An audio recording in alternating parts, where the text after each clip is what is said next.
Any final action taken on conditional use permit request will take effect 5 working days following this meeting unless there's a written appeal filed in the Planning Commission's decision is filed in the Planning Office by February 4th at 5 p.m. In the event of an appeal, the decision will be referred to the County Commission for a hearing on February 19th at 9 a.m. Meetings of the County Commission are held in this same room. Any final action on the zoning text amendment application taken tonight will be referred to the County Commission for a public hearing on February 19th at 9 a.m. Again, the County Commission will meet in this same room. Action taken on a variance may be appealed to the Circuit Court in a manner and form as provided by the statutes of the state of South Dakota. The Planning Commission will need to convene as the Board of Adjustment to consider item number 1 on the agenda. After this item, the Planning Commission will reconvene for the rest of the items on the regular agenda. Okay, so now we're going to, and that's on the consent agenda too. Okay, so now we're meeting as the Zoning Board of Adjustment. And did anybody here have any objections to item number 1 on this zoning board? Okay. Item number 1, oh, I need a motion to approve it. Move the consent agenda for the Zoning Board of Adjustment. Second. All in favor, signify by saying aye. Aye. Okay. I'm going to read this, and if anybody in the audience has an objection, then you can let me know. It's a variance to allow a reduced lot size in the A1 Agricultural District, and this is located 3 miles west of Garrettson. Does anybody have any objection to this variance? Okay. So do we have to take a motion on this? Now we need a motion to approve this item. So moved. So moved. Okay, all in favor signify by saying aye. Aye. Okay, so that's been approved. If you're here for that variance, you'll leave. Okay, now we will consider the consent agenda for the Planning Commission, and that agenda includes the minutes from November 26, 2012. And are there any objections from the Planning Commission to any item listed on the consent agenda? Okay. Can I have a motion to, let's see. Okay, so I'm just going to read through them. Okay, item number 3 is a zoning ordinance text amendment to amend section 19.00 of the 1990 revised zoning ordinance for Minnehaha County. This request is, okay, we already said that, to recall and review of conditional use permits by the Planning Commission. That's what that ordinance will be about. Item number 4, zoning ordinance text to amend section 12.03 and add section 27.00 to the 1990 revised zoning ordinance. This will better define businesses allowed as home occupations and require a permit for minor home occupations. Any objections to that one? Okay, number 5, a conditional use permit to exceed 1,200 square feet of accessory building area. 2176 is requested, and this was 2 miles west of Hartford. All right. Item number 6, a conditional use permit to exceed 1,200 square feet of accessory building area. 2240 was requested, and this is 1.5 miles southeast of Crooks. Item number 7 is a conditional use permit to allow the transfer of 1 residential building eligibility, and this is 3.5 miles south of Humboldt. Item number 8, a conditional use permit to allow an agriculturally related operation, an agronomy plant with storage and distribution of anhydrous ammonia. This will be 2.7 miles north of Colton. All right, we'll be moving that one. Conditional use permit to allow retail sales, service, display, and manufacturing of agricultural products, and this is going to be located at the Crooks exit on I-29.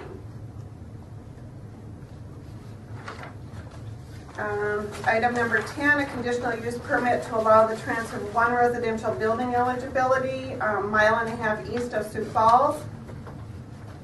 And I just need to make a little mention that on this one, the conditions required approval of a driveway by Split Rock Township, but that needs to be changed to approval of a driveway by Minnehaha County. Is that right, Ryan? All right. And was there any objections on that one? Okay. And then item number 11 is a rezoning from A1 agricultural to the Meadows Plan Development. And that is on the northwest edge of Hartford. And that's going to be deferred to the February 25th meeting? Okay.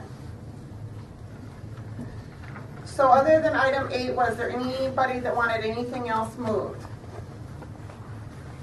All right, so now I need to have a motion to approve the consent agenda.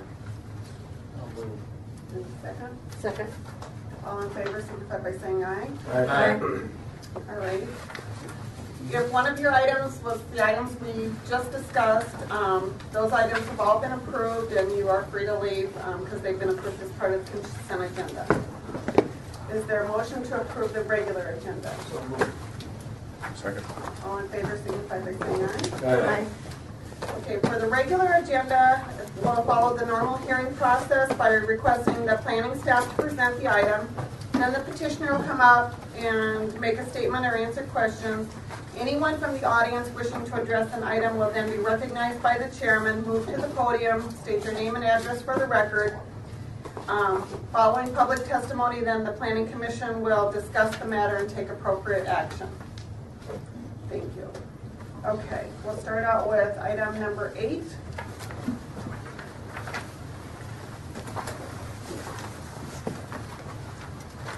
Good evening, I'm Scott Anderson, the Planning Director, and I'm here to present the staff report for Conditional Use Permit 13-8. This is a request for a conditional use permit to allow agriculture-related operation, which is an agronomy plant, with the storage and distribution of anhydrous ammonia. And the property is located approximately 2.75 miles north of Colton, at the intersections of County Highway 104 and 149. As I indicated in the staff report, both of these uses are identified in the list of conditional uses within the Minnehaha County zoning ordinance under the agriculture district as 3.04X and 3.04Z.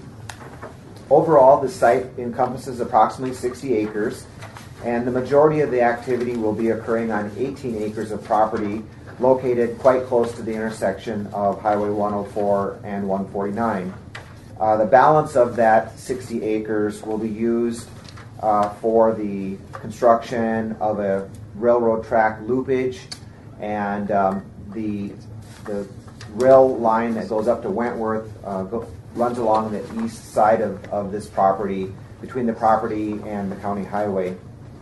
The applicant's proposing to put in a rail spur, and they have shown that on the site plan, which we'll look at in a minute.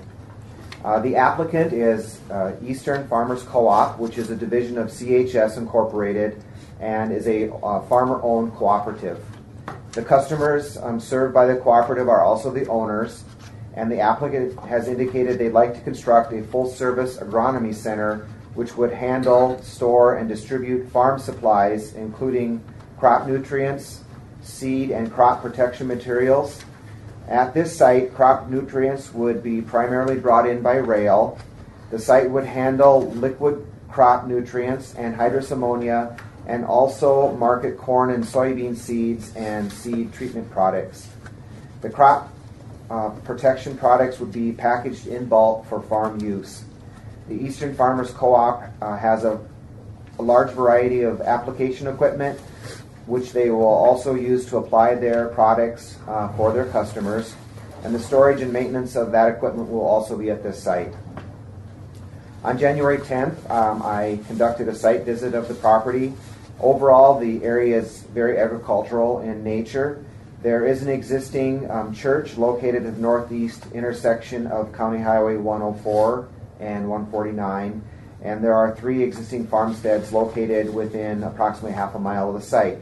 One farm is located directly to the north across the road, and then there are 2 that are located to the northwest, which you can see on the screen. I did route the request to the County Highway Department for review, as the primary access to both to this site is off of a county highway, and I actually then met with representatives from the county highway, the highway superintendent, and DJ Boothie and Shannon Schultz, our county highway engineer, on January 15th to discuss the proposed use and impacts it might have on the county highway system. Several items were discussed, such as the need for a grading, drainage, and utility plan in order to determine what impacts there might be on the county highway system. Shannon Schultz, our county highway engineer, prepared a report outlining issues and concerns, and I've included that report in the packet for your review. Staff is recommending that prior to construction, the applicant submit a drainage, grading, and utility plan to the county highway engineer for review and approval. The report also recommended that runoff from the entire parcel should not exceed the existing 5-year and 100-year flow rates. The drainage plan should show the contours along with the existing and proposed drainage patterns, and that would also be submitted to the county highway engineer for review and approval. As you know, all conditional use permits, we look at a number of areas to see how they comply and how they impact and meet the needs and concerns of the county, and I'll go over those. The first is that we look at the effect upon the use and enjoyment of other properties in the immediate vicinity and for the uses already permitted and upon the property values of the immediate vicinity. It's my findings that it is unlikely that there will be significant impacts on the use or enjoyment of the surrounding properties or the property values. The area surrounding the subject property is currently used for agriculture, and this is ultimately an agricultural business servicing the agricultural industry in the area. Number two, what are the effects upon the normal and orderly development and improvement of surrounding vacant properties for uses predominant in the area? This subject property fits well into what we would call a rural service area. It is located at the intersection of 2 paved county highways and furthermore has direct rail access to the property. It is also located approximately 8 miles west of an interstate interchange, and thusly an agriculture-related business fits well into that area. The agricultural community should benefit from the new business activity produced by this site. Number three, are there utilities, access roads, and drainage and other facilities which have been provided? It appears that some of the facilities and the railroad track may be located in some potentially wet areas. The applicant may be required to obtain permits to fill or alter any federally designated wetlands. This is a burden that the applicant is required to research and to meet if there are any wetlands. The only vehicular access to the site will be from County Highway 104. And as I indicated, prior to the construction of the new approach, the applicant shall obtain an approach permit from the County Highway Department. There will be sensitive materials stored on the site, staff recommends that a security fence be installed around the perimeter of the site, and the fence shall be a minimum of 6 feet tall, and the applicant may also use barbed wire on top of the fence for protection if they so deem it's necessary. Number four, we are required to look at this use and determine that all off-street parking and loading requirements are met. Article 15.20 of our zoning ordinance requires 2 off-street parking spaces for each 3 employees on the maximum shift, plus space to accommodate all trucks and other vehicles used in connection with the use. The applicant the application did not indicate the number of employees on the maximum shift, and at this point they may not even know what that number is. Staff is recommending that the off-street parking requirements outlined in Article 15.20 be met as part of the recommended conditions of approval. Furthermore, the applicant will be required to pave the parking areas and the driveways and the parking areas located on the site as they are coming off a hard surface road. Staff recommends that the applicant follow the minimum improvement and maintenance standards for driveways, parking lots, and loading, unloading areas as outlined in Article 15.4 of the zoning ordinance, and that's part of the recommendations of approval. And lastly, we look at what kind of impacts are going to, or what kind of measures are taken to control offensive odors, fumes, dust, noise, vibration, and lighting, inclusive of lighted signs, so that none of these will constitute a nuisance.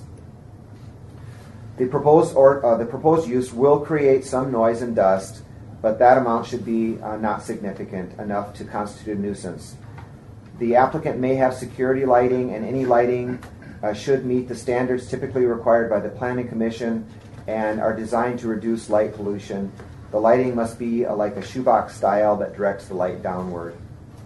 Based on what the applicant has submitted for information and the proposed area and the agricultural uses in the area, staff is recommending approval and feels that this use is appropriate to the area. The proposed use will provide service to a greater agricultural community. Staff is recommending approval of conditional use permit 1308 to allow an agriculturally related operation, which is the agronomy plant, with the storage and distribution of anhydrous ammonia and associated railroad loading track, with 10 conditions, and I will read those conditions for you as the Planning Commission and the audience as well. Number 1, that a minimum of 14 off-street parking spaces be provided and that they meet the requirements of the zoning ordinance. Number 2, all exterior lighting shall be of a shoebox style that directs the light downward. Number 3, all signage installed by the applicant on County Highways 104 and 149 shall meet or exceed the requirements of the 2009 edition of the Manual of Uniform Traffic Control Devices. Number 4, that 2 off-street parking spaces for each 3 employees on the maximum shift, plus space to accommodate all trucks and other vehicles used in connection with the use be provided. Number 5, that the applicant follow the minimum improvements and maintenance standards for driveways, parking lots, and the loading/unloading areas as outlined in Article 15.4 of the Minnehaha County Zoning Ordinance.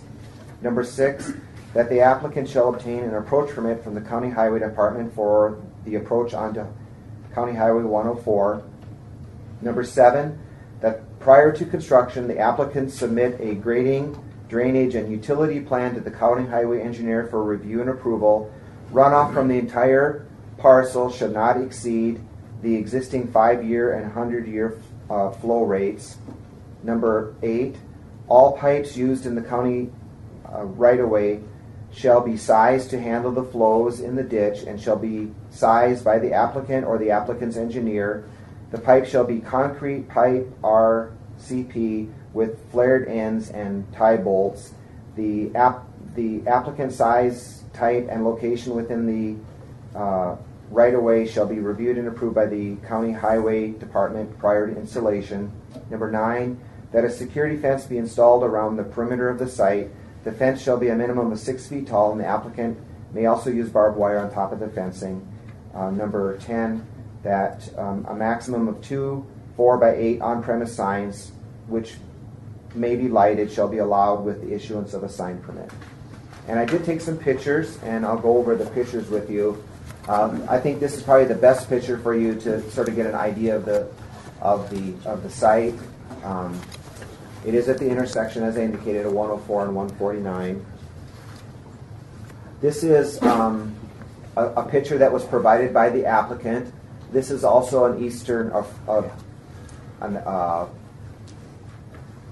by the applicant, the Eastern Dakota, what's it called here?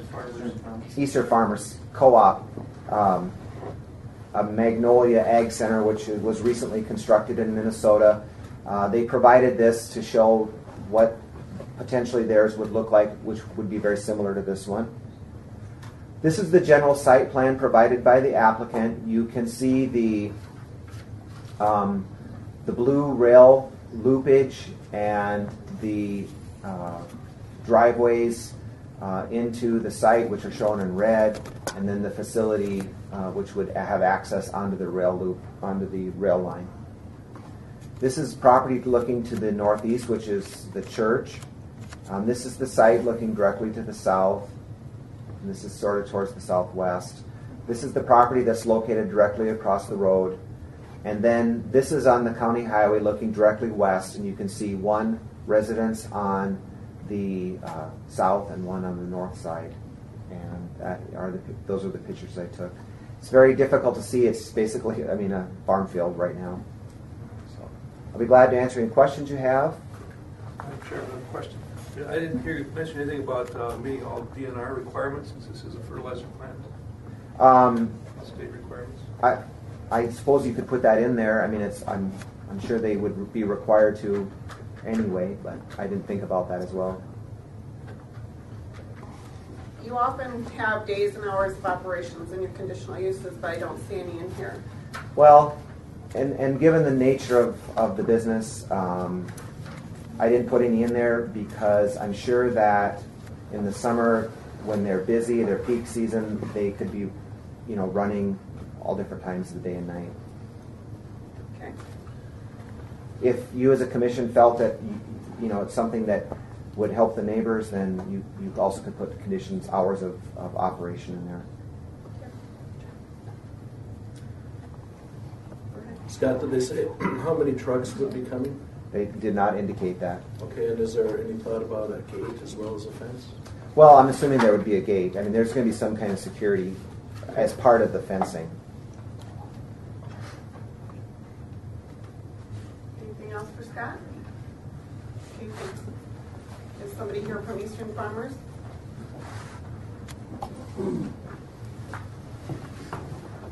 I was going to kind of do an overview. My name is Tony Van Overshield. I'm the agronomy manager for Eastern Farmers. So kind of how this gets set up is we have a board. We meet with the board, cover some of the stuff until we get closer to the project, and this would be the project that we agreed on or talked about in the boardroom. Just kind of give you some background why we're looking at building. We got a couple existing plants.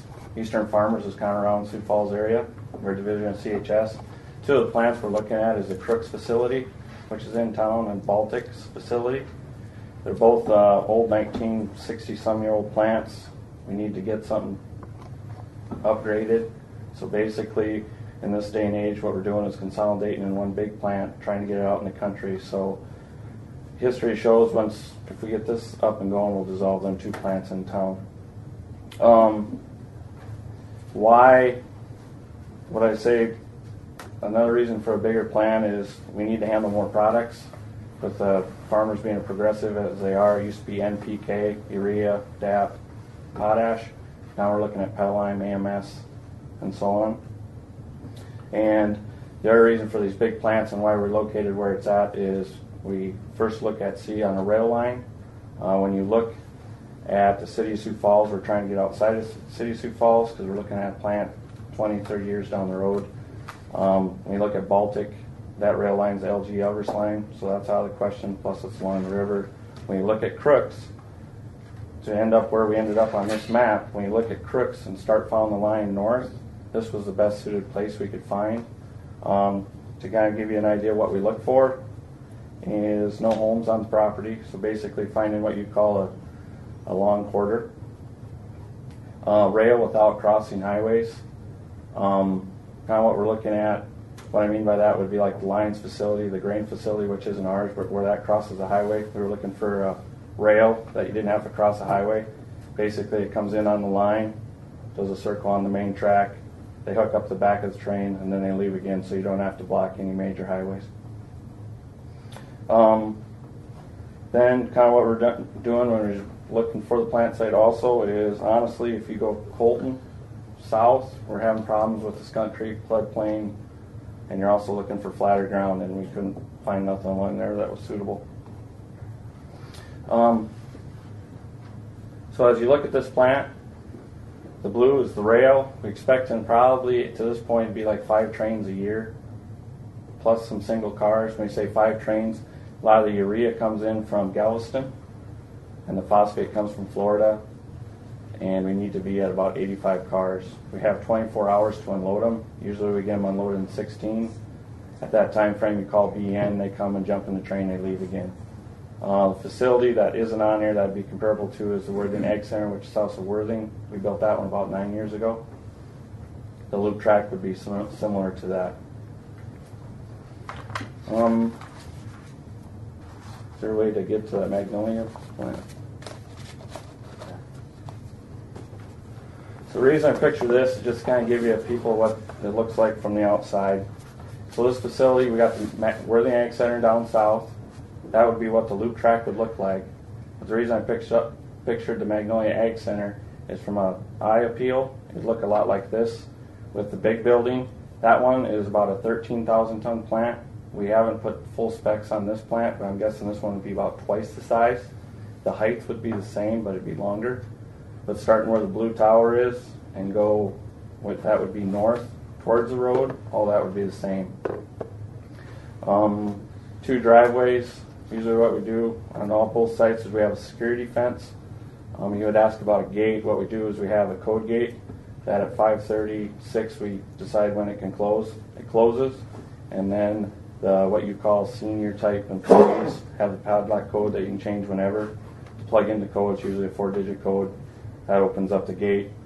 And then if there's some more employees, what that does is it closes behind you after hours. And then as you pull up the gate from the back side, it opens up again.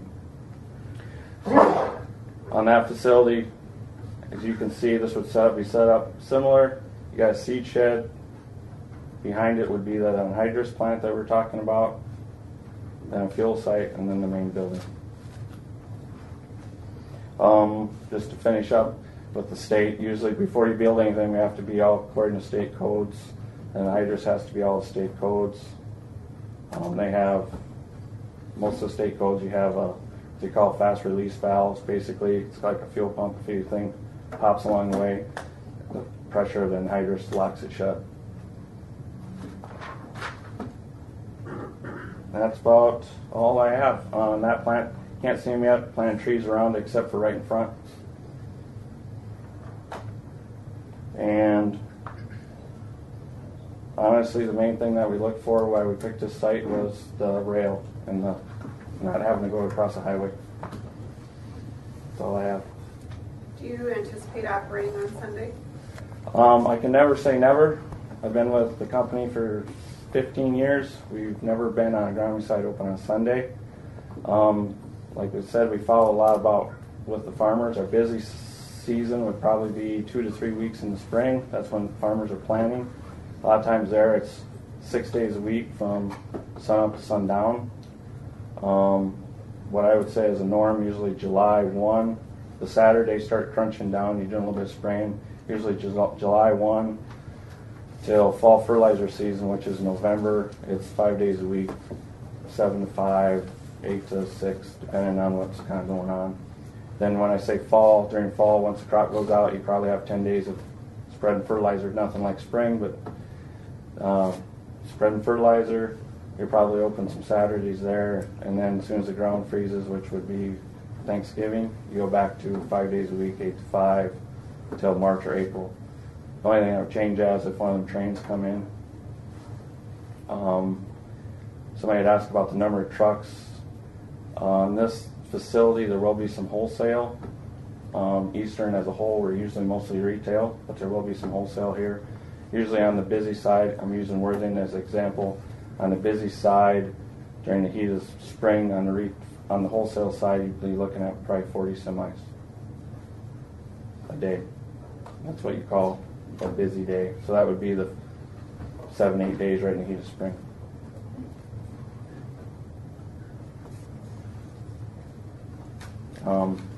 Otherwise, the retail, you probably this is basically not going to be as big retail as Worthing. So when you look at this facility with what we have from a farmer's base and stuff, you're probably looking at, on the retail side, 30 to 50 trucks in and out, that's a guess. Basically, we'd be running 3 floaters out of there. That's where I'm coming up with that number. Any other questions for Tony? So, I understand that once this is up and running, you're thinking that you'd close the Baltic location and then, I'm sorry, the Correct. other one was first. History shows, we got to go through the board approval, but it's been talked about. History shows when we built Worthing Ag Center down south, We closed the 2 plants in Canton, closed the 1 in Harrisburg, closed the 1 in Hurley. When we built the Magnolia Ag Center, we closed Ellsworth, 2 in Laverne, and 1 out in the country. It was an old single plant along the interstate. Okay. So basically this truck traffic and activity is taking place in these other 2 locations, and I'm sure you're building for some growth. So Yes. If you say 40 semis a day during the busy season, is that what you expected to grow to, or do you think you're experiencing about 40 now in those 2 locations? Basically 40 at Worthing right now. Worthing's what I call the hub. When you look at the map, Worthing pretty much covers the whole south side of Sioux Falls. Magnolia covers our Minnesota, a little bit into South Dakota. Garrettson facility covers into about, there's some flip-flop, but if you take that Renner Oil north, Garrettson kind of covers that. Okay. So this way, this would cover kind of what you call northwest of Sioux Falls. And again, for our perfect spot, this is probably a little bit too far north, but there's, as far as when you're trying to look at rail access from Colton with Skunk Creek and houses and stuff, like, not easy. Okay. Anybody else? Okay, thank you. Okay, is there anybody from the audience that wishes to make any comments? Okay.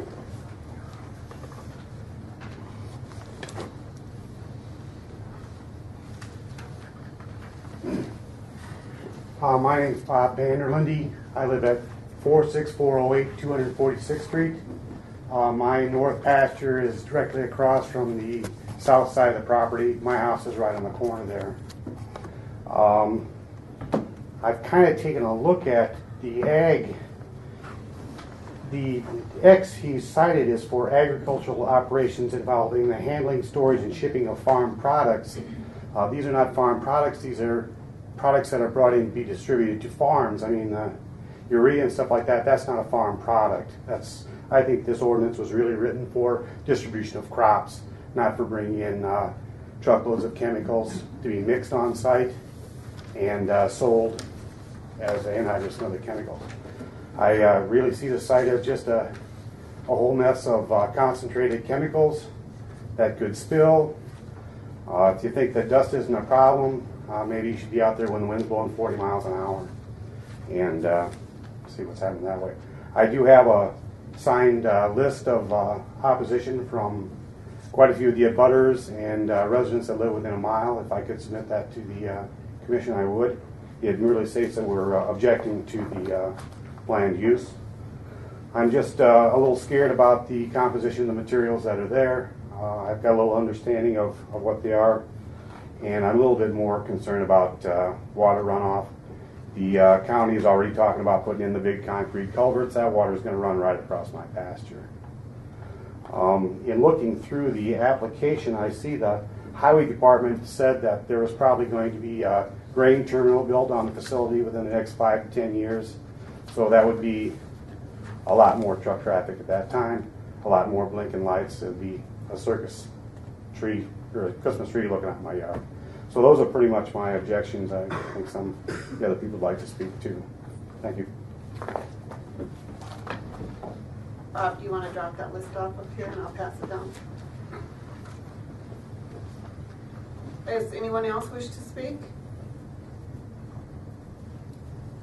Go ahead. Thanks.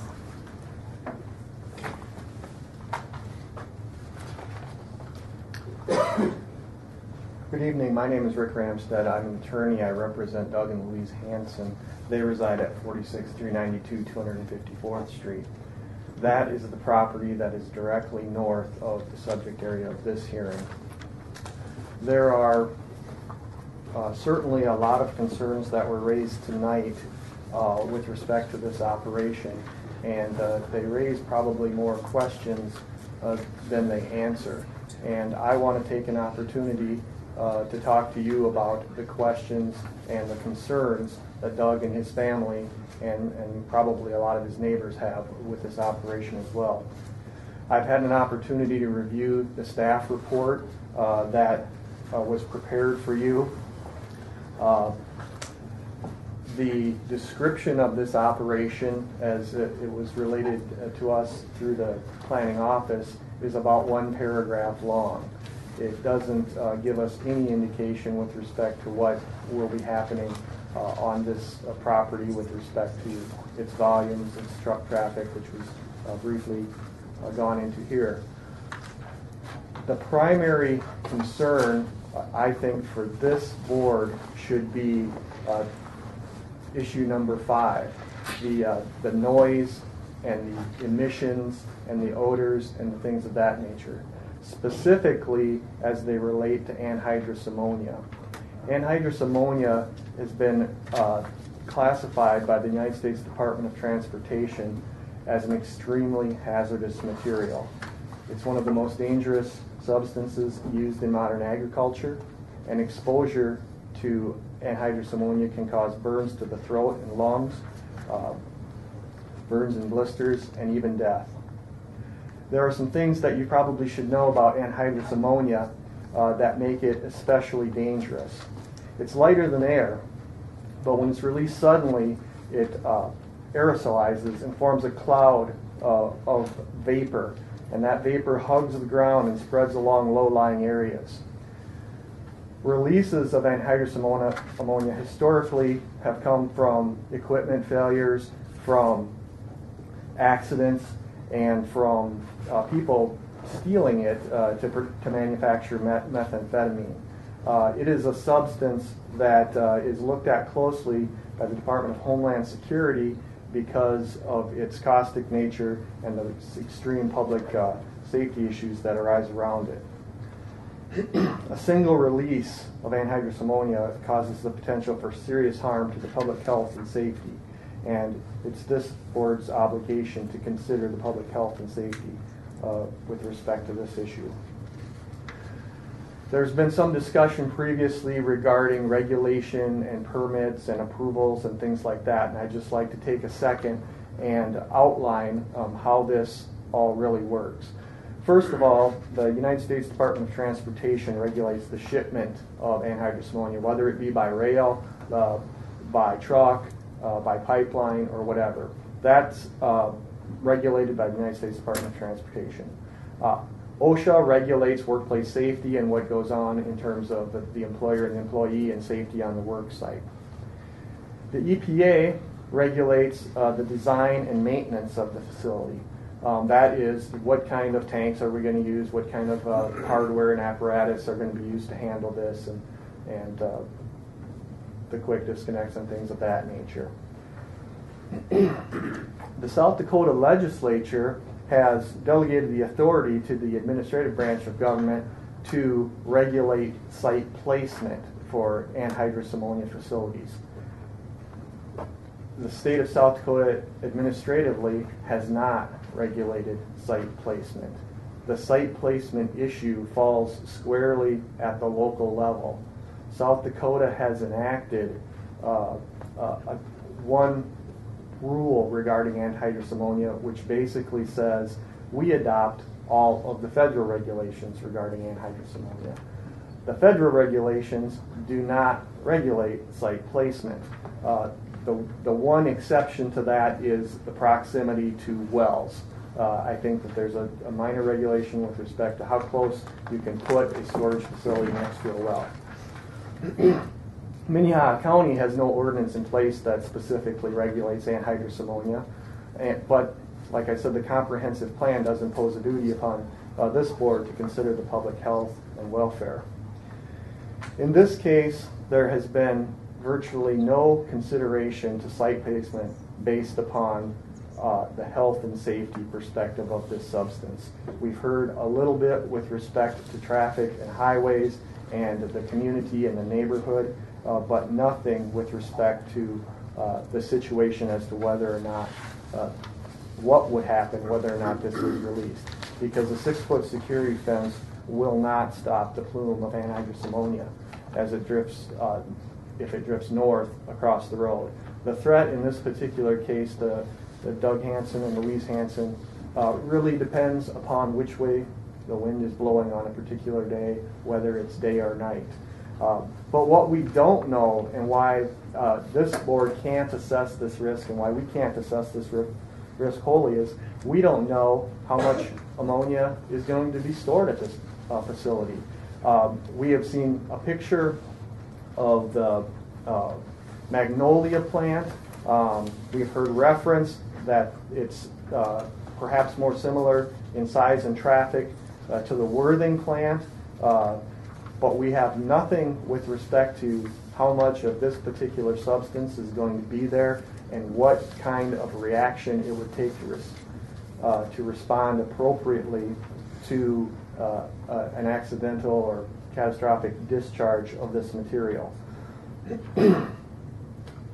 We don't know whether or not the emergency responders in this location of the county, which is towards the very north, are equipped to deal with a disaster response of the magnitude that could be created, because we don't know what magnitude could be created. We know now a little bit more that they're consolidating multiple facilities and expect it to get larger. But what does happen in these situations when there are catastrophic failures is people are injured, people are killed, and property is destroyed.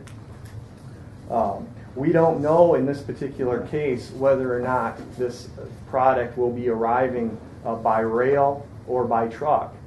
It comes both ways. In 2002, a train derailed near Minot, North Dakota. 5 tanks of ammonia burst catastrophically. The vapor spread 5 miles downwind over a major population. Emergency responses couldn't go out. There were no sirens that people could hear. It did cause a death. It caused 322 injuries of some sort, including those to first responders, millions in property damage, and $8 million in environmental cleanup costs. Those are the kind of things that can happen.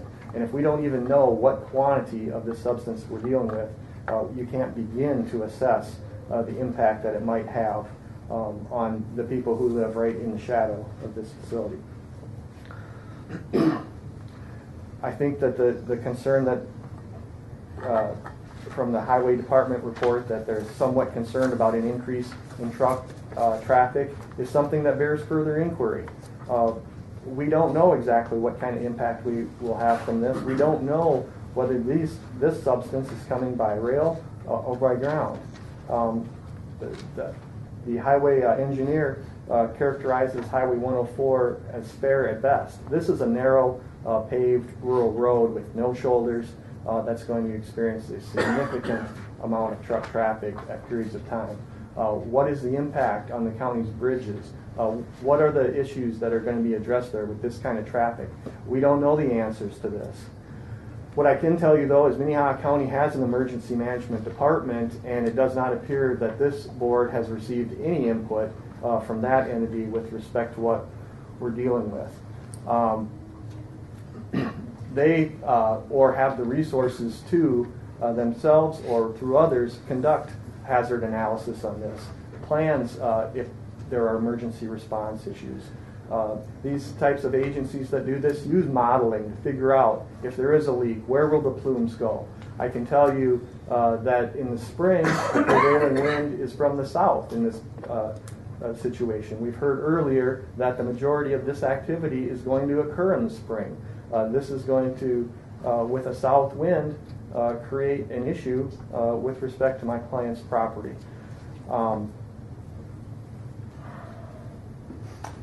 I would just suggest to you that this is the time to look at these issues, because you're not approving anything other than this use, but the extent to which this use is allowed to exist and its size has dramatic impacts on its danger to the community. The larger the operation gets, the more widespread it becomes.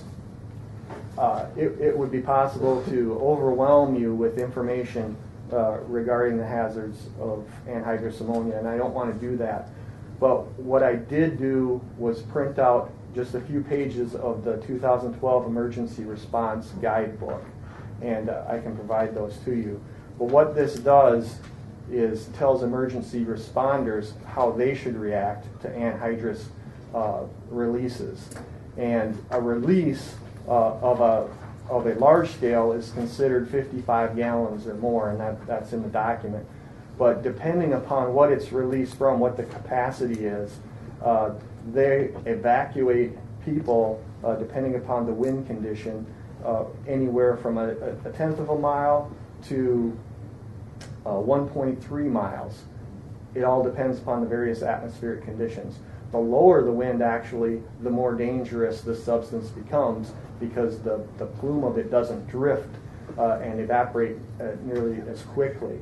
So, and at nighttime, with different inversions and things like that, the recommendations even go up. So I would offer just this little few pages of this book to illustrate the point that we don't necessarily really know what we're dealing with here, and the ramifications of it are very significant. And we would urge you to reject the recommendation that it be approved pending the resolution of these and then more answers. Thank you. Thank you. Is there anybody else that would like to speak? I'll speak.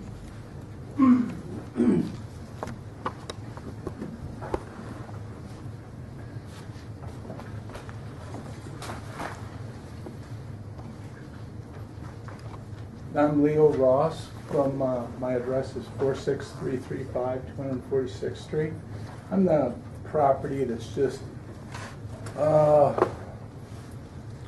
pull your mouse straight down, right there, okay? And I don't want to, I guess, take up a bunch of your time, but anytime somebody wants to put a fertilizer plant next to your house, I mean, that's a huge concern, because you are going to have, you know, smells, odors, 6-foot-high fence. You know, it's going to take away from my property value and my enjoyment of my property.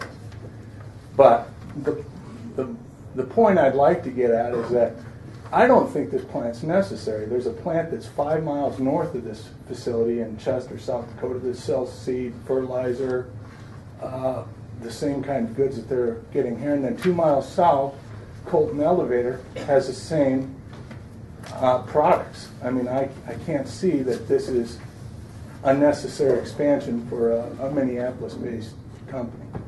I just don't see that it's necessary to put this in my backyard. That's all I'd like to say. Okay, Thank you. Anybody else?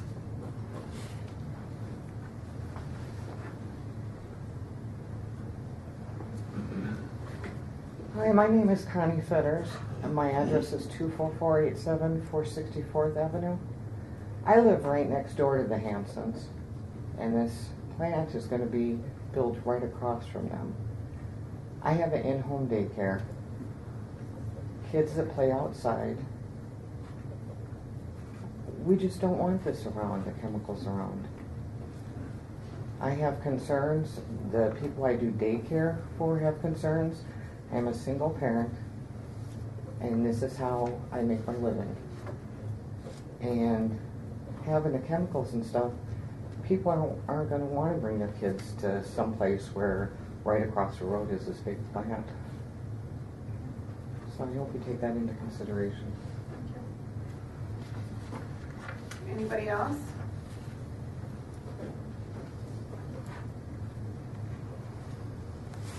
Okay. Tony, would you answer a couple questions for me?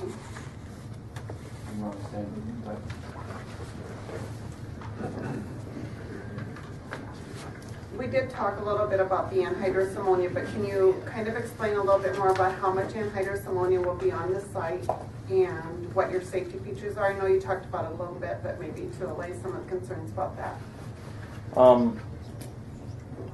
I guess Address it, I should say. as far as how the anhydrous comes in, most of the anhydrous comes in, well, all the anhydrous comes in from the south, Sergeant Bluff, Port Neal, down Sioux City. So economics, that's where that comes up from. The BN Railroad, which runs this, don't usually like bring in, not saying they never, but they usually don't bring anhydrous in on rail. But just from the location, down south Sioux City is where all the anhydrous comes from. A little bit out of Spencer, Iowa. So does it come in on rail? No, truck. Okay. As far as the security, so the fence would go around the actual site. So where the rail is, that would be crop ground on the corners and inside the circle. As far as anhydrous, we follow, like I said, the state, the CHS code, federal. Honestly, I'm planning on anhydrous. I'll probably put anhydrous. That's farmers want anhydrous. The reason that anhydrous is brought up now is just from the standpoint at the Worthing Ag Center down there. We built the fertilizer plant and then came back with anhydrous, and I didn't think that was fair and for the rezoning. Initially, what I would say from the tons that they go through would be a 30,000 gallon tank.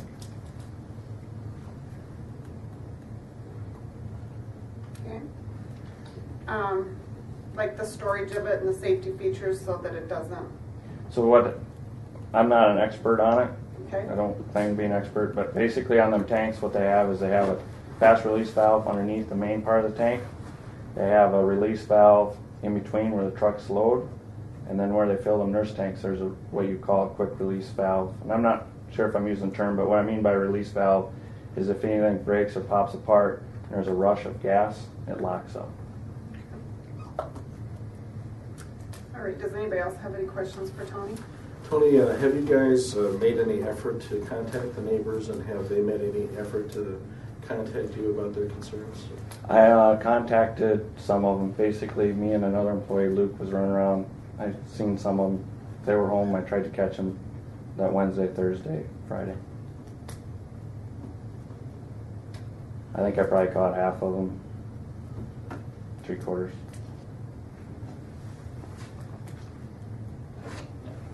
One thing, and I don't know, because you've said you will probably close the Baltic and the Crooks plant, and you have anhydrous at both of those facilities now? We basically pulled Baltic had anhydrous. We pulled that out a year ago.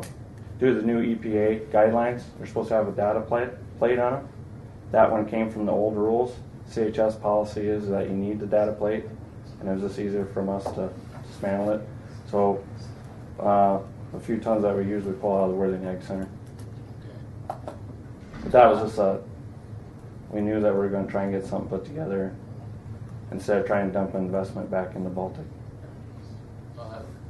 My comment, I mean, people, were worried about safety, but if there was anhydrous in towns, it's a whole lot higher risk of safety than out in the country. All right, thank you.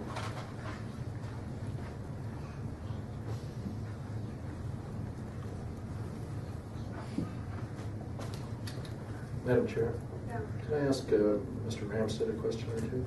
Sure. Are you aware of any contact between your client and the proponents of this project? I am aware that they've spoken with. Is there any way that their concerns could be reduced by further discussion? I don't think discussion would resolve it. I think an analysis of this situation and the information that you need to make an analysis is what needs to happen. Thousands of farmers are using anhydrous ammonia, and considering the severe danger you've described, should it be banned?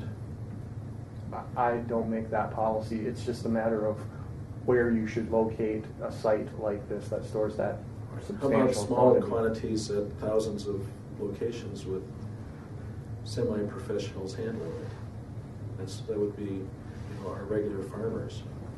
It's an extremely dangerous chemical, and I expect that many of the farmers in this room know that it is extremely dangerous. It's the accidents that can happen, the thefts of it that can happen, and the amounts, if released, that cause the issue. And we're within a few hundred feet of a residential structure here. Well, if I might, one more point, I guess. You probably have seen the Freedom to Farm covenant that we require residential people to sign before they build a house out in the county, right? I'm familiar with that. Okay, well, that talks about noise, dust, equipment, and all that kind of stuff that's part of the normal operation of agriculture in our county. Do you feel that this is outside of that, or is this something? I expect that this site predates your covenant, and I think that your obligation to consider the health and safety of every member of the public should lead you to conclude that you don't know what the risk of a possible leak at this facility is and how it will impact that property. And that is information that you can at least make, using some assumptions, determine, but to which this point has not happened. Okay, thank you. Any other comments or motions or? I'll start, Mr. Chairman. Well, no matter how you look at this, I've been doing this for quite a while. Commissioner Barth will be dealing with this at another meeting in the near future. So the way I look at these things is, so if it happens, what's the best way it can happen? Because it is appropriate for the location, given that, yes, they have plants in Chester and they have plants in Colton, but life goes on. Business grows, things change. And after he mentioned that, I do know that the South Dakota requirements relative to fertilizer licensing, all those safety precautions are put in place. You just don't go out here and start pumping anhydrous whenever you feel like it. And I've actually put on anhydrous, which is kind of scary, thinking that I was putting on anhydrous because I know it's nasty stuff. Anybody who's been around it at all knows that. And you have to follow very stringent safety requirements to do that. My only concern on this deal would probably be kind of what we dealt with at Lyons without really realizing it. And you're putting a major facility on county roads is probably my biggest concern. Because once again, now we got to rebuild these county roads, which will happen. We kind of rebuilt the road through Lyons. He didn't think we needed a left turn lane. I remember that, the county, but we made them put in a left turn lane. So as I look at it, to me, that's my biggest concern. The other concern I have is the fact that we do require everything to be paved. From at least you get some dust control for the people across the road. That's extremely important to me. So, having said that, I guess I would support this at this time. One comment. Oh, Go ahead. I was just going to make the comment that we really look at the land use factors too. We can really consider the economics of putting competing businesses together. Our committee isn't here to address that. We're here to address whether this is an appropriate placement of an agricultural related operation. So, I was just going to move for discussion, Will, to move approval of this conditional use permit. okay, did you want any extra conditions as written? Yeah, I don't, I mean, their hours of operation, he explained what they were going to be. I don't think those are reasonable. And if we do, I guess we could put in there number 11 to meet the DENR requirements, but they have to. Whether we say it or not, they have to. Okay. Okay, so we have a motion to approve this with the conditions as written. All right. I'll second that. Okay, any further discussion? I would ask staff a question, I guess. Do they need a turn lane? Well, that's why I specifically brought in the county highway engineer, because we discussed the Lyons grain elevator, and they felt that this was, at this point, not enough traffic to warrant that.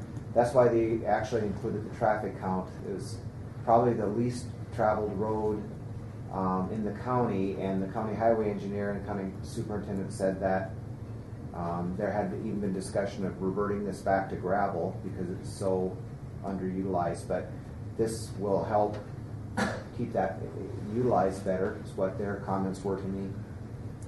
And I think they sort of reflect that in the staff report. If they wanted a turn lane, they would have asked for one.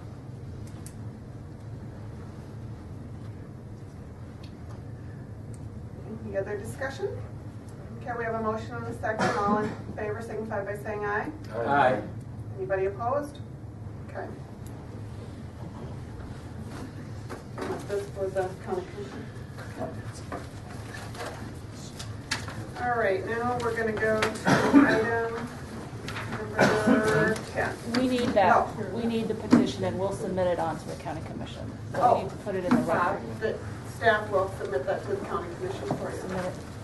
And if somebody has the other copy from Rick Graham, Those said, are all the petition. if you can just keep one copy. This? Yeah, Take the file. we just need the one.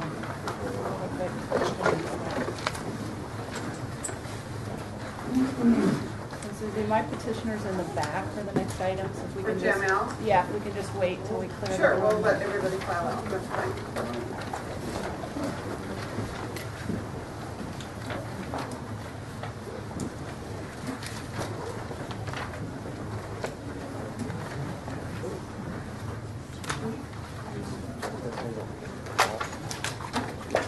Squeezing in.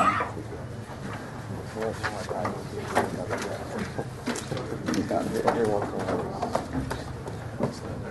But sometimes we put them really close with these, you know, when the city's there. But if I could, this was back in the day here. Yeah. Get about these.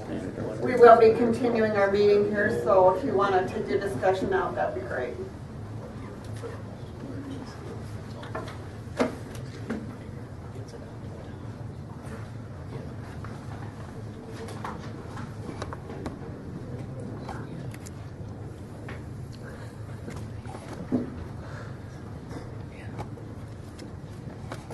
Your people are They're here. coming, they didn't get in the door. That's fine.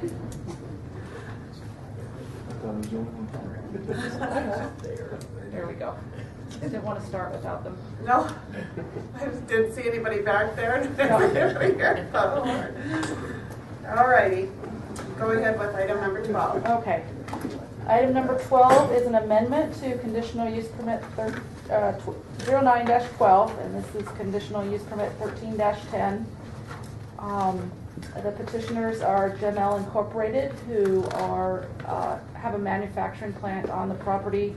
The owner is here, Dennis Tilden, and we have Gary Schweitzer from Gemel and Dan Gary from Gemel here as well. So the petitioner applied at our request to amend their conditional use permit. They have a business there that manufactures equipment and machinery and trailers for farming and trucking industries. It's located west of Rowena. Right next to this location is the Red Rock Bar. This used to be the Tilden Carpet Building. North of that is the 24-lot Preston Place residential area. And then you can see also the mine operation there on the picture from Roland Roy's. The reason that we asked that they reapply for this conditional use permit is they were not meeting some of the conditions on the original permit, which they somewhat inherited. And the two biggest areas were for customer parking and outside storage. And so that's what we're here to talk to you about today.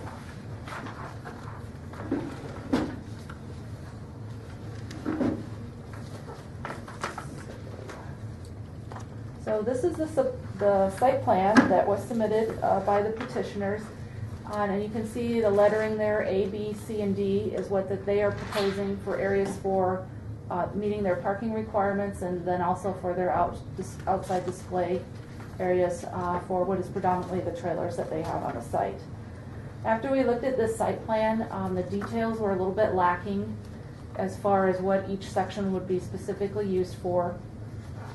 And so staff did a review and also prepared another site plan, which we did send out to the petitioners as well. And at that time, Gary and I were in contact and had some more discussions on different things that they would like to see and have happen on the property. I'm not going to specifically go through items 1, 2, and 3 that are listed because they are pretty much meeting. This is a great place to have a business. It's zoned for industrial use. This business should be in that type of area. So the two things to focus on are parking requirements and then the outdoor storage.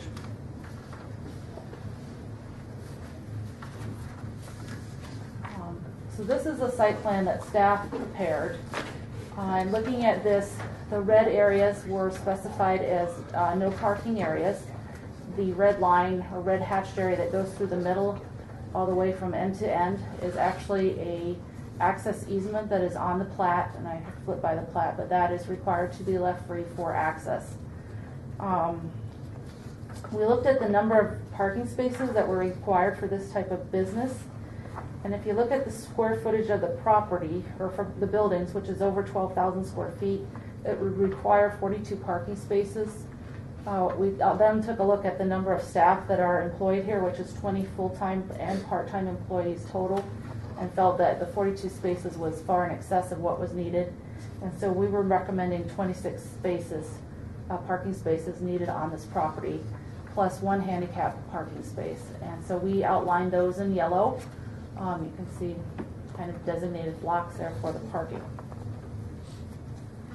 The other issue is the display of the trailers, and on this map we are showing those as the long kind of light yellow oblong boxes there on the east side of the property. We're showing 8 at that site. And the petitioner does have some changes that they would like to make to that number requirement. So what I want to do, and then the outside storage, I'm sorry, before I get farther. They did not specify on their plan any place for outside storage. Eventually, after I sent an email to Mr. Schweitzer, he misunderstood the email, and we did eventually get back together and discuss outside storage. So, sorry, I have a number of sheets of paper here, but if you would take the one, we emailed this out, and I also put a copy there for you. It's the one I sent out about the discussion I had with Gary and some of their concerns. And I put one on the table tonight in front of everybody before you part. Some of you were there. We got plenty of paper. I know. And I think there might still be a few Says item up 12, here. the white one. Yeah, it starts with a little paragraph. Was it item loose 12. It's a loose piece. Wayne. Loose, sorry. Thank you. And then Wayne, if you, Yes. here we go, Susie, we got one. I They kind have a of, couple of questions about the map, just looking at it here. So does that drive-through connect up to the Red Rock driveway? Is that, and then the stuff on the south side, or behind the buildings, is that the lot line, or is it the second red line that's the lot line? Yeah, right this there. is the lot line. Okay, and what's the second line 60 feet south? I don't know. Okay. That one I don't know. I think that's the, if I can answer that, that's the part there is the part that what's it, that Merlin Roy's Roy's told Merlin us. Roy's had purchased it at one time thinking that they were Access. going to use it for a Okay. driveway, but they never did. What is the green area? Okay, I'll get to that. Okay, I'm sorry, I was late. That's okay. The reason I wanted to move to this sheet is these are the conditions that are probably in dispute between what was written in the staff report and from the petitioners. And so I pulled those out so that we could focus on those. And the first two just talk about the site plan and the date. And so I just want to make sure if we make changes that we do change the date on that. And so the petitioners are aware of that. If we look at items 6, 7, and 8, those all talk about the parking requirements, specifying the 25 parking places plus the 1 handicap space. And we requested that they all be delineated for the 26 spaces. There has been some problems on this property of knowing where the parking areas actually are, given the number of employees and the number of trailers and their movement on the property. And so we asked that they be delineated. The petitioner would ask that they not be delineated, that they have some flexibility. They do like to move the trailers around, put them on different spots of the lot for sales purposes and to display them. And so they would like to change that. Mr. Schweitzer also told me that they do have employees that park at the Red Rock Bar or in their lot, that property owner does allow that. However, from a zoning standpoint, we can't consider that because it's owned by somebody else, but they do have overflow parking for that. And then also they are in the process of, or may have already marked the handicap spot. They were going to buy the sign and get that up. So the other display issue or parking issue is the trailers. And that is number 9 here, the 8 semi-trailers and the 5 semi-tractors. When we did this map, we took the trailer size to be 53 feet. Here at Jamel, they only manufacture between 22 to 48 feet trailers. So ours were a bit long, and they also are much better at parking these trailers. So they are asking for an increase in the number allowed. The estimate is they usually have around 16 to 18 trailers on site. Right now they have 22 or 22 trailers. And of course this varies by season to how many they would actually have on the site. They don't think that the number of trailers is a problem. Usually they have somebody probably pulls their trailer in for repair or brings the cab in, and the cab may sit there while the trailer's being repaired and then it leaves. So the number 10 then goes to the green lines. There is a requirement to meet the setback, actually not be anything parked in the highway setback or on the township road. And then the green line is the 15-foot setback that is set by the zoning ordinance required to remain open. And so that's why we show that separately. And working with Gary, they have moved most of their trailers. They weren't sure exactly where that property line was. We provided some measurements, and I think that they are pretty close to where they're not parking in any of the right-of-ways. The last 2 items, or conditions number 11 and 13, look at the outside storage and the unlicensed vehicles. So number 11 specifically specifies no unlicensed vehicles or dismantled vehicles or equipments or parts displayed on the property. Understandably, they are not licensing these trailers that they are selling, and nor are we expecting them to, but we would like to add to this that to accept out the equipment or the trailers that are being manufactured on the site from the licensing requirement. While they're for sale on there, there's no need for them to be licensed. Number 13 is the outside storage. And when Jamel took this property over, no outside storage was allowed. There is a problem with storage on the site. They've been very successful, and that's kind of led to some cramping on the site for them. They did construct here at the west side of this building. They put a new storage shelving unit, I don't know what else to call it, that's in there. So that has helped. And then also this adjacent building, they have rented one of the storage units in there to help with storage. But they still feel that they need outside storage. Currently they have outside storage along the back of the building, and they would like to continue to use that. And then also somewhere in this area, kind of on this end of the building, they do have racks for tires, and then also they have pallets that they do get picked up, but it's not a daily pickup, so they have a storage. They store them outside until their pickup service comes to take those pallets away. And so they would like to address those as well. And then they would also prefer not to have to fence any of the outside storage. So those were the differences on what was recommended, and then what Gary and I had discussed. And I would like to have him, give him a chance to come up here too and explain some of those changes. Before we do that, I do have some pictures, and I'd like to thank Ryan for going out in the drizzle for me to take these today, so that I didn't need to. So this is starting from the the west side of the property. This is the adjacent storage building. And I will say that they have done quite a bit of work to clean up the property, and it looks a lot better than it had earlier this year. This is just some of their vehicles that are parked here. This would be at the end of the storage building. There's their new storage unit that they've built and constructed. And then again, we're just kind of going down the driveway here, traveling to the east. And you can see these are some of the trailers that they have constructed and have parked on the site. And this was just a shot that shows that they are pretty much off the right-of-way of the 50 feet, and then the 15-foot.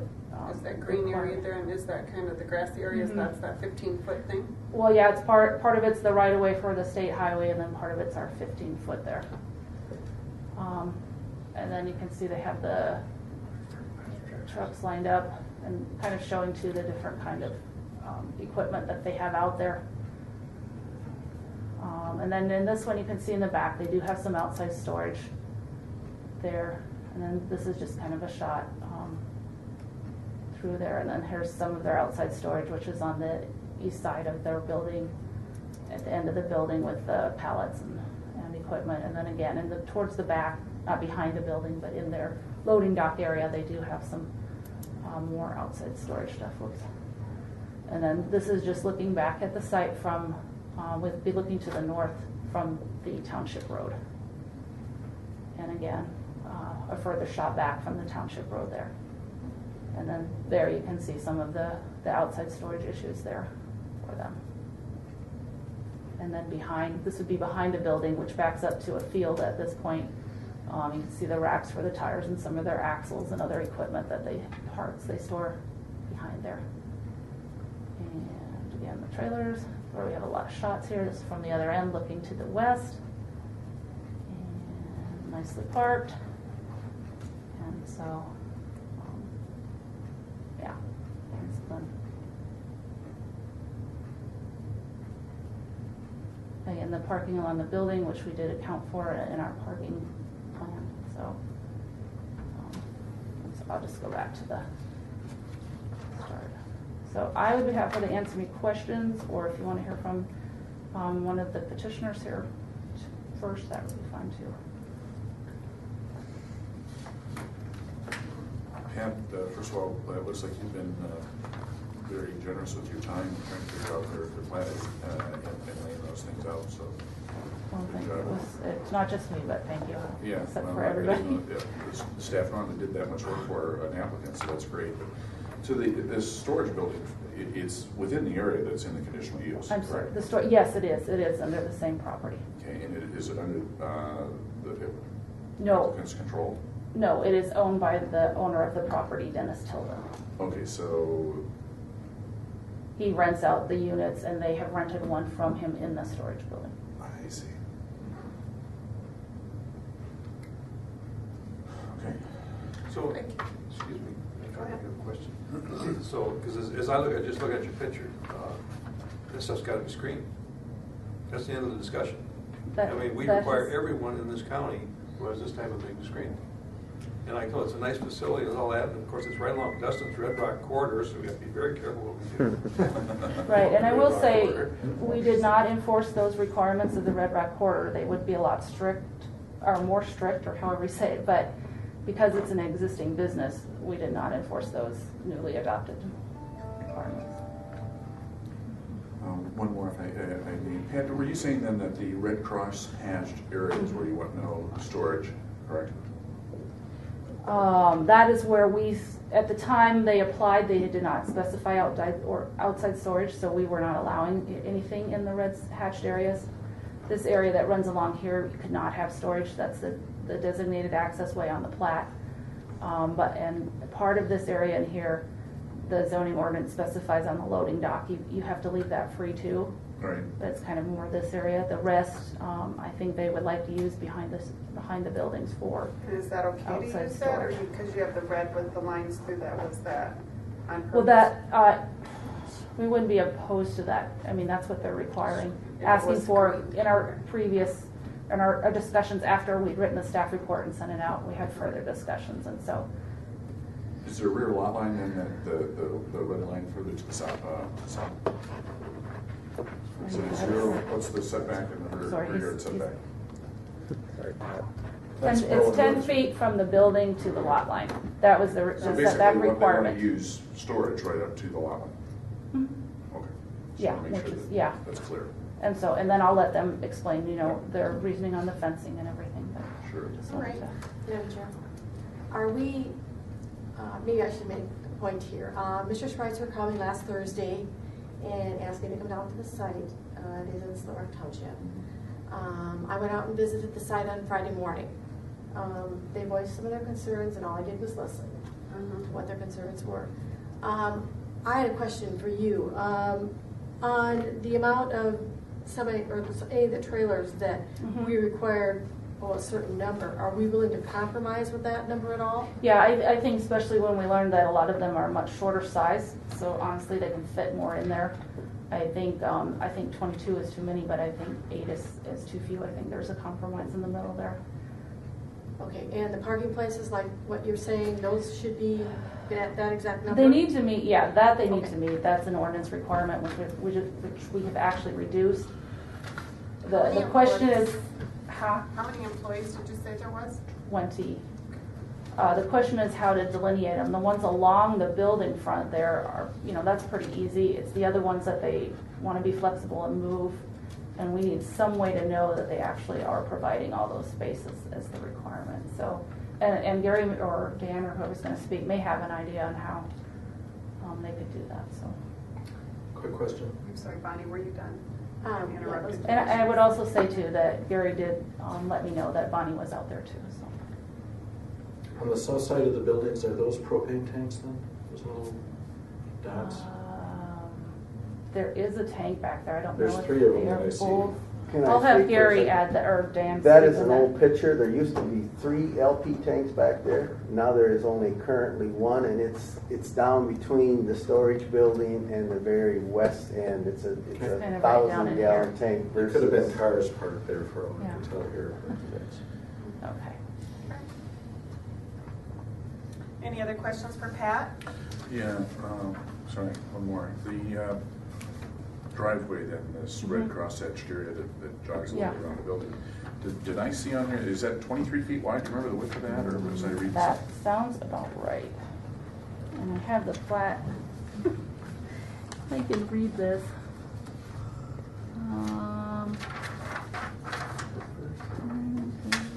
24 foot. 24? Okay. Yep. Thanks. Okay. I think that's it, Pat. Okay. Okay, the petitioner.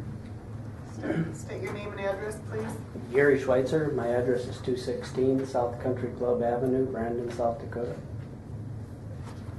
I guess to clarify one thing that was talked about there, the storage on the back of the building, that storage, we really don't put much back up against the fence. It's all up against the building, so we have clearance to get by with the forklift to come and grab the tires, grab the axles and stuff, so it's all up against the building. It's really pretty much out of sight.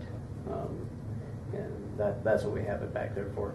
I guess regarding the fence, I understand your comment, but we just put up a nice new fence that we bought with the neighbors that have the agricultural land behind us, the rights. We bought it, they put it up.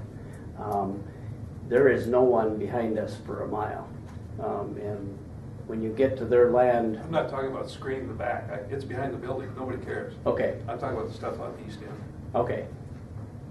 Yeah, and yeah, there's very, very little there, but okay, I understand your concern. There isn't much there. There's a couple of pallets sitting there right now because we just got a new piece of equipment in, and that stuff's going to be leaving. There's not much out there. That's not behind the building.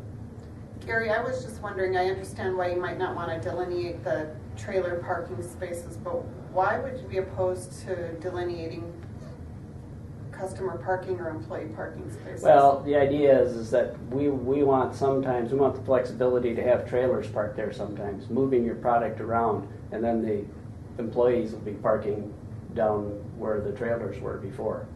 We want to have that flexibility to move that stuff around.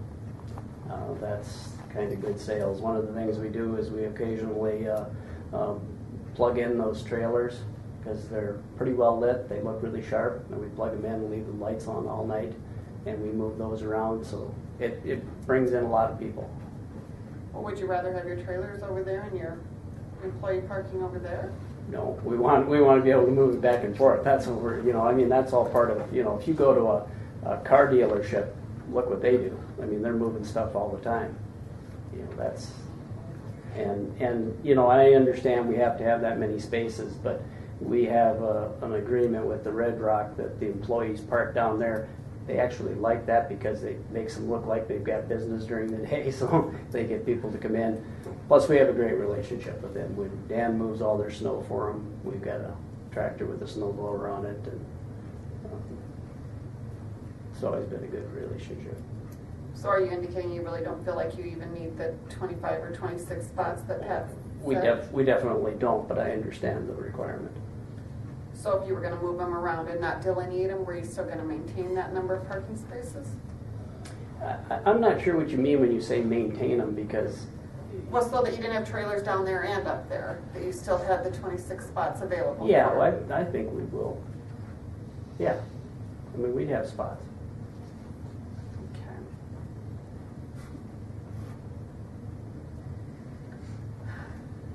You understand what I'm asking you, right? Yes, but I mean, we'll always have that many spots to park vehicles. On site? Yeah. Okay. I don't have any problems with that. You know, again, I understand it's a requirement. We'll never have that many. We're max for employees right now for the building we have. But you have customers that park too, right? No. We have one, if we have 2 customers there at a time, we're a manufacturing business. All right, got it. Yeah. Well, our biggest challenge when it comes to that is delivery trucks. Does anybody have any other questions for Gary? I do. Gary, and I just talked to Pat about this. They're requiring you on number 9 to have, it says a max of 8 trailers. Right. And even when I was out there last Friday, there was more than 8 trailers. Yeah, sitting along there. and Pat's new letter that she sent out now has 16 to 18 in there. And, you know, I guess, and I guess the way we feel is if we can park the trailers in there and we can make it look nice, we're not sure why that number is important. And we stay off the buffers, and I mean, if we can do that, and again, right now is a bad time for us. We've got conveyor trailers that have come back for repair and warranty work, and we're trying to get some more conveyor trailers built in addition to our other trailers. We got max right now. In a month, we're not going to have that many out there. It's just a bad time for us right now. I shouldn't say that. It's a good time. Got a lot of business.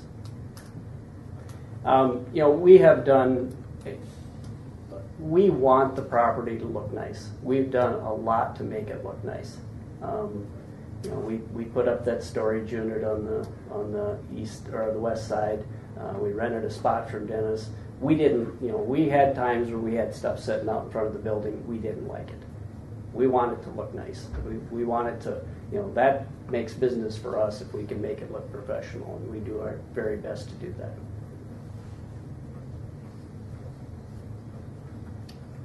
Maybe a couple of comments that might linger or drift into a question. First of all, congratulations, you're here because of your success trying to find space. Thank you. You're really, like 10 pounds of sardines in a 10-pound can. You have no, growth, right? I guess I'm kind of the opinion, in terms of the number of trailers for the rest of the commissioners is, I don't care, but they can't be in the pathway, the driveway. Mm-hmm. You need that for emergency access and those types of things. You need that for your customers. Yep. And they can't be in the setback. So I'm not sure if the economy changes and you start making 12-foot trailers, and we've got a limitation on the number of trailers, it doesn't make sense. But if you can reasonably park them, they're not in the setback. Mm-hmm. They're not taking any of your 26 employee parking spaces, your customer parking spaces, or this driveway that needs to be maintained. Then I might see a path forward to just saying we don't even need to deal with that aspect. But I'd like to hear from you how you might delineate that pathway so that we don't have an enforcement issue later on where that pathway is not there because you got trailers creeping into it. Are there ways that you could put up those the reflective orange deals that stick in the ground and are easily removed that say this is the pathway that you go through? The 26 parking spaces. Why not go out and buy 26 yellow rubber curb stops that delineate this is the parking space, and you pull up to it, as you normally would in any parking stall. I think you're going to need a way to say this is the parking area, this is a driving area, and this is my display area. You're asking for a tremendous amount of latitude to be able to say we're going to move it back and forth. I don't know that we've ever said that the spaces aren't delineated in some fashion. So I'm trying to find a path forward to give you what you want, but you're asking for a lot. And I know what you're saying, but I guess the way I would address that is everybody that parks out there is our employees. Right. We say, guys, we're moving our trailers today, you're parking over here. Yeah, but as an enforcement standpoint then, later on we come back out, right? Yeah. Because we think you've really kind of made a mess of your driveway. I want to go count the 26 spaces. Do we have to go get 26 cars to prove that we can do it? If you got the curb stops, I know you got the spaces. It's almost, it requires you. But then every time we go to move trailers, we got to move curb stops. A little bit of an inconvenience, but I'm hearing it might be a little bit more flexible than us saying you can't move them. What would you rather have? I'm just asking, do you have a method to delineate those spots so that we can, from an enforcement and that pathway? If you can do that, then I'd say, well, I don't need to, as a commissioner, I don't need to mess with the number of trailers. Okay. And your answer is?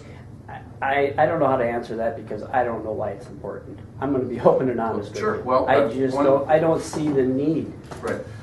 The setbacks are providing a green space and I understand that. And an aesthetic appeal on a very important thoroughfare. I think from a emergency access standpoint, we want to be able to enter and exit your location. And if you've got it all screwed up with vehicles and stuff scattered hilter-kilter, for the same reasons you want your display to look attractive, we want our community to look attractive. Absolutely. So that's why you delineate spaces and you have a pathway. And I didn't address that. We have a pathway all the time. We have to have a pathway all the time because we have delivery trucks coming through every day. We can't have it boxed up. It's impossible for us to have it boxed. And as far as understanding the emergency, Dan's on the Split Rock Fire Department. He understands that, and he, that has never been an issue. We have a God forbid it isn't an issue. Yeah, you haven't had a fire yet, right? No. Good. Any other questions for Gary? Okay, thank you. Yeah, I'd just like to say that what your comment about Pat, she was great to work with. I really appreciate it. Does anybody else in the audience want to make any comments? Good evening. My name is Dan Gary. I'm the owner of GML. I would just like to add a few things. We certainly understand that we need to keep the driveway through opening for the different reasons. We have trucks coming and leaving all the time that come to pick up trailers. Typically, you're saying 26 foot. I would say that we have more than that because what we tried to do is angle them trailers in, and we're always talking somewhere in the 40 to 48 foot trailers, our standard trailers. We offered a lot of 28s and stuff. But we need a lot of space to get them in and out of them spots, okay? And so, what we're asking is that, yes, we want to make sure that we maintain that buffer. We know that that's important. And we also understand that we need to keep the driveway open. When we were talking about moving things around, is like in the front of the buildings, on weekends and stuff when we're not open, that's when we like to back a trailer up along that north side of the east end of the building there. And it's a really nice display area, okay? Now, obviously, we can't have Monday morning, we move that trailer before the employees come in and stuff. So we've done that several different times that we have done that. But what we're concerned about is that when you're saying that we can't park trailers in that particular, it ties our hands as far as our displaying stuff and things like that. And then just to give you a little background, we spent almost $70,000 between cleaning up the back of the building, which was nothing more than a uneven, couldn't mow it, trees that were, okay, right, mice, rats. We went in there and we concreted that whole area, paved the front of the area, which our intentions is eventually to take the paving all the way out to the buffer zone. And if that was done someday, then I could see us doing some striping for parking lots and stuff like that. But obviously with gravel, some of that stuff's not an option, you know. And so, with that being said, if you have any questions for us, I mean, we will. Yeah, he made a comment there just that on the weekends, do you put trailers in that drive space? No, that's, you mean you're You know, talking to because the if east you of the have to have a building? fire on a Saturday or Sunday, you're not there. No, that is open all the time. And we understand the importance for that. No, that's. I just heard it Okay, wrong. no, I'm because it sorry sounded if I like didn't you- clarify like myself off there. the northeast corner of the building there, that you pull trailers in there. What you were saying is that you only park trailers in there when you're not open. Basically, yes.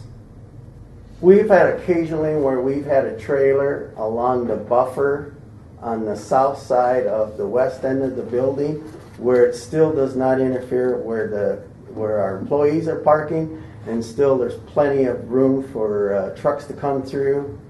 And again, our type of business, if we see 1 or 2 customers a week, that's, I mean, because we're selling to dealers, okay? You can't come purchase a trailer from us.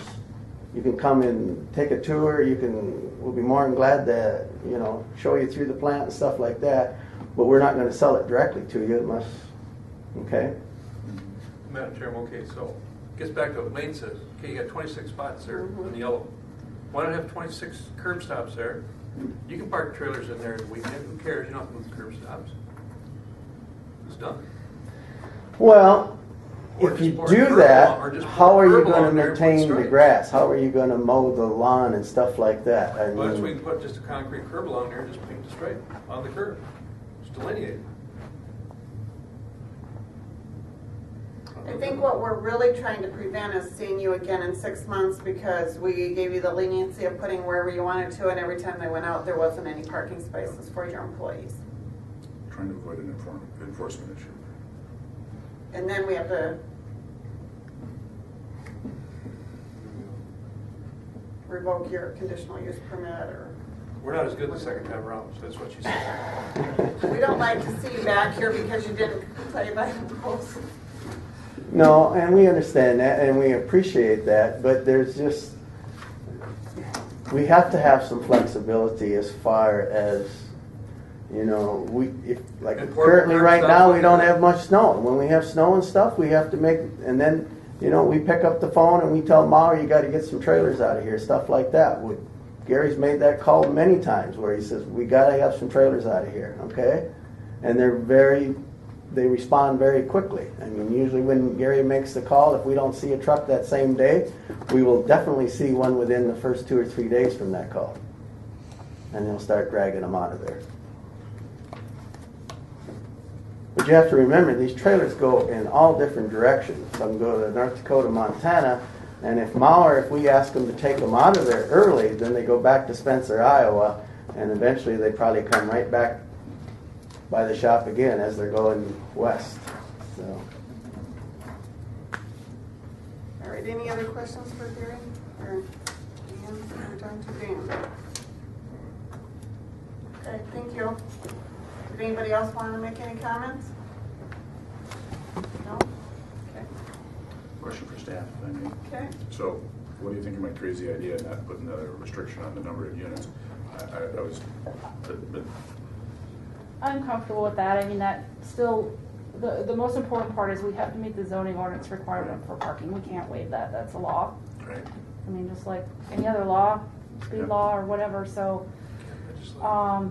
if they can delineate it, and I don't know if it has to be, I don't care if it's cones and a rope that they can move, then, you know, from one end to the other, but something that we know that they've provided the parking that limits the number of trailers that can fit in and Does it matter to you that they park in the employee spots on the weekend? no, they don't have a need for those spots on the weekend, so that wouldn't be an issue. I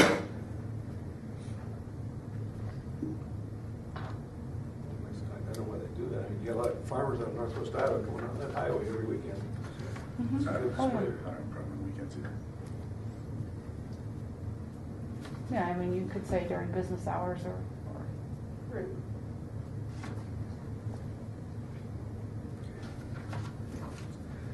You got this motion figured out, maybe? For the conditions. It says 25, but I think we were talking about 26 spaces. Is it 26 or is it 25? Well, it's 25 and the one 25 and a handicap with, handicap. One hand- I gotcha. think you've taken care of the handicap very close to it, so, yeah. It's a total of 26, one has to be handicapped.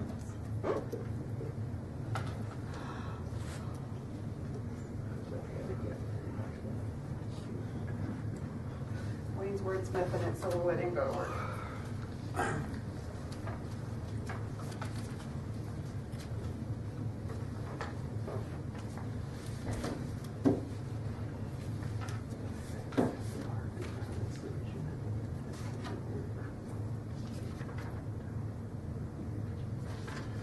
Question for, I guess the commission, thoughts on the storage. I agree with the stuff that's on the east and west ends of the building, but you definitely need the storage. But you're going to give them the backside too, outside storage without screening?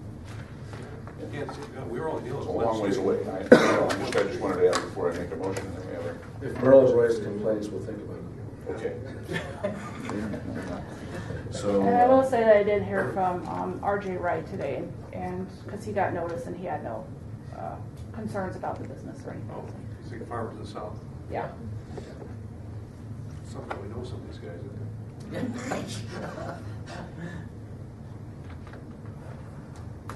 There's cows in the pasture. Can I ask a question? And I'm going to stand up and point at the map here. Oh, sure. Couldn't they delineate some parking spots in this area here? They could. I mean, we just put the 26 on and tried to make them fit in the best way that we thought. They can delineate them where they want. We just need to have. They like to put trailers there too. And I guess additionally, what about driving through here and parking back there? No? Part of that has to be, it can be used for storage, but it can't be used for parking because it's technically their delivery area. They're loaded, there's a loading. There's a loading dock there, but if they want to have storage there or their trailers, but Okay. right now I think This it's here mostly looks like storage. If I worked there, that's where they'd make me park.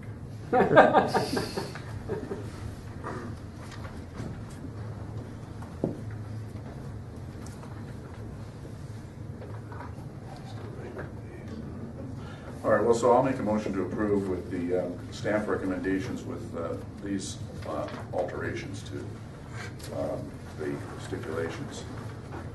Would be, I guess the first one, number 9. So we strike a max of 8. So it says that semi-trailers and semi-tractors, so scratch the 5 semi-trailers, shall be allowed to be displayed at any time on the property, that all tractors and trailers on display shall be fully fabricated and ready for sale and transport. So that portion is still necessary.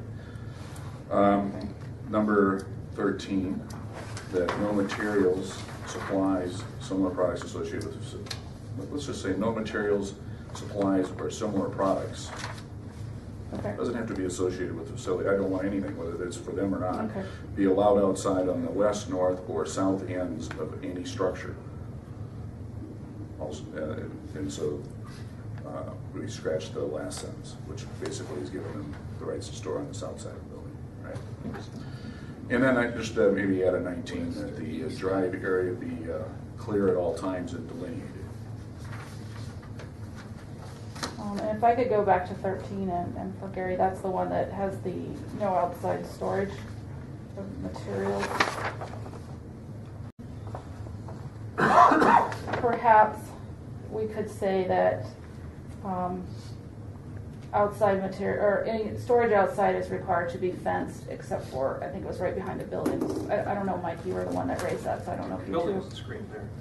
Yeah, I guess it could, as long as it's screened, it can, Yeah, except for behind the building. You know It my would intent, have to right. be screened. Okay, Yep. that's your intent, basically. Yep. Okay. Yep, we're on the same page. Okay. You guys comfortable with that? They want to add on that.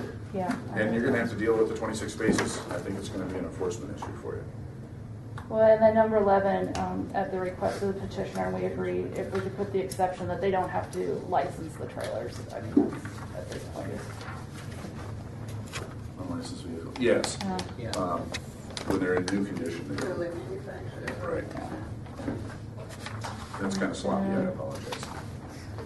Okay, and then with your indulgence on 4 and 5, which was the dated site plan, if you would allow us to prepare a new site plan, and we'll have Gary or Oh, Dan come absolutely in. not. We'll sit down and we'll just Yes. we'll just both initial that we agree on Sure, it, and, got it. and Yep. so that way we have it all covered on one I site. think that's a great idea. Okay. I want to make sure we covered everything else. So. I think so. I think that was all the items that got pulled off. So. Notice I didn't say that the parking spaces can be moved around. They need to be in a designated space. I think you just gave them a heck of a lot of flexibility, because I agree that you probably aren't going to run out there on weekends when they aren't open and enforce that they got a trailer park there. No. Hearing that, I think we should require that they be delineated, and that's why I didn't want to. And they don't have to be. I mean, they can figure out the plan. Doesn't have to be to our specifications, but we'll sit down and figure it out together. Got it. Second. All in favor, signify by saying aye. Aye. I would like Jeff to read that back to me. All right, thank you. And then I think, let's see, so we just have old business, nothing, new business, chair and vice chair. Yes. If you want to change chairs, if Susie is tired, and she's doing a wonderful job, but if Wayne feels he would like to What am I doing? take it over, chair and Oh, vice it's a chair. chairman thing, huh? Yeah, we just Chair and leave it vice chair. basically up to you. I mean, I don't care. once you start it, you can serve for years, as Don did, or. Forever, as far as I'm concerned. Because, you know, if I could do it for 10 more meetings. I would say this, sometime during the next We want 4 you years, back. I'd like to be chairman 1 year. Maybe this is, Do you want it this year, Mike? I think so. This is your out, quick. Seniority I am here. going to be out in 10 meetings. Yeah, after you're done.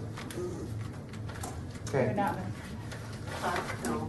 Okay. It's Then, been fun. do you need a motion then? No, Okay. we don't have any bylaws, All so right. however you want. Then the last I'll item, ask you to stay, that's great. I wanted to introduce our new county commission liaison, Jeff Barr. Welcome. And trial by fire, we had a whole packed room.